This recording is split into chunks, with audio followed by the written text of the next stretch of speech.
Welcome to another episode of Bedroom Forensics. Now, today we're going to be talking about movie tropes. It's lockdown, I've not had much to do apart from watch movies, and some of them are like super old, so I'm not going to tell you what they are, but I watched Blades of Glory again for the 17th time the other day, and there's a scene in it where Will Arnett hits Will Ferrell one time and he gets knocked out. Hey, Smith. Hi. Now, movie magic is a wonderful thing and takes us away from reality, well, for a couple of hours at least. But when I saw this particular scene, I was like, hold on a minute, that's nowhere near reality. So I thought, let's analyse the one-hit knockout. Oh, jeez! The beat. Oh! And? Oh, shit! Now, in this particular scene and in many movies, being hit in the head is no big deal.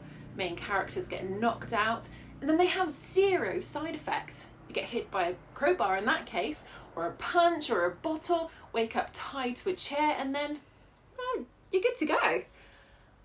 Super rare does anyone bleed, have a fracture or even a bruise. And losing consciousness from an injury is very serious. And if anyone remains unconscious from an injury for more than a few seconds, they may die or have permanent brain damage. And if they do regain consciousness, they will definitely be dizzy, disorientated and confused, and unlikely to crack wise with their kidnapper. In real life, getting hit in the head can go more than just down on the ground. One punch can knock someone out, but some can take a couple of hits from a baseball bat to the head or a punch and be fine.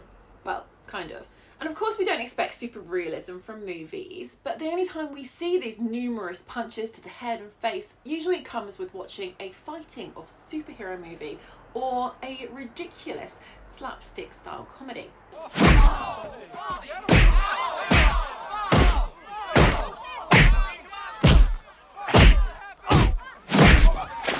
No one really ever dies. I guess you wouldn't get the PG rating.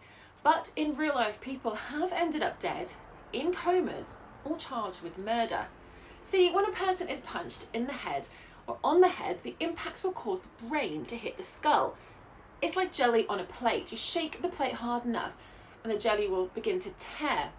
The brain will rattle inside the skull, and the neurons and cells that make up the soft brain tissue will get damaged and torn apart.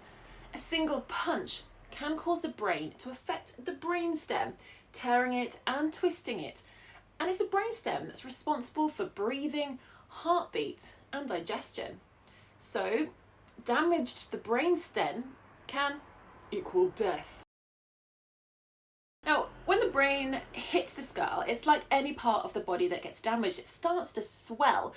And if it swells a lot, it can cut off access to blood by squeezing shut the arteries and blood vessels that supply it. So after 8 to 10 seconds, you'll be unconscious. After 4 minutes with no oxygen, there is irreversible brain damage. 6 minutes later, death. The brain starts to swell larger than the skull. It may try to come through the nose, ears and eyes. Surgeons have been known to cut part of the brains just to release that pressure. So, what else happens when you're hit in the head? Well, the tearing and the bruising could lead to bleeding, resulting in death. Damage to the left and right hemisphere at the same time can lead to unconsciousness, and if that person is hit and loses unconsciousness and falls, they may then hit their head on the ground or a piece of furniture, which then could equal death. But it also can result in a fractured skull. Now, an extreme fracture could see part of the broken skull come off the inside and enter the brain, leading to also death. So one punch can lead to death straight away, death when hitting the floor, or drawn out to death as the parts of your skull enter your brain. Of course, there are survivors of one-punch attacks, but they can experience lifelong effects from their brain injury. And as I mentioned earlier, if you lose consciousness even briefly, it can take months to fully recover. You may not be able to go back to work or study. You may have ongoing psychological problems and may require help with basic tasks. So there's a lot of damage that could be done. So in a nutshell, getting any kind of punch to the face and the head isn't going to be a walk in the park. But it's likely that you won't just have a quick nap and then walk away later. Of course, watch it in a movie, but don't reenact it in real life, eh? Until next time. Now,